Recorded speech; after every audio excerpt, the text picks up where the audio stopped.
আসসালামু আলাইকুম রহমতুল্লাহি বারাকাতুহু। সম্মানিত ভিউয়ার্স, আশা করি সবাই ভালো আছেন। আমিও ভালো আছি আলহামদুলিল্লাহ। আজকে যে বিষয়ে কথা বলবো সে বিষয় হচ্ছে অজুতে কয় ফরজ ও কী কী।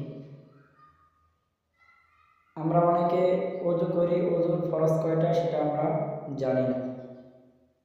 ফরজ অর্থ হচ্ছে যেগুলা না করলে আপনার আদায় হবে না।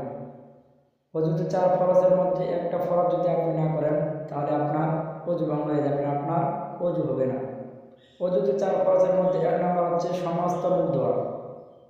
সমস্ত মুখ ধোয়া 1 নম্বর, সমস্ত মুখ ধোয়া। 2 নম্বর দোনো হাতের কনুই সহ ধোয়া, দোনো হাতের কনুই সহ ধোয়া। 3 নম্বর মাথা মাসিহ করা। 4 নম্বর 2 পায়ের টান সহ ধোয়া।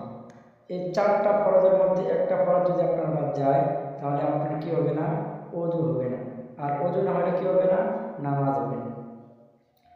আশা করি ভিডিওটা ভালো লেগেছে। এরকম নতুন নতুন ভিডিও পেতে চাইলে আমাদের চ্যানেলটিকে সাবস্ক্রাইব করে দিবেন এবং পাশে থাকবেন ইনশাআল্লাহ।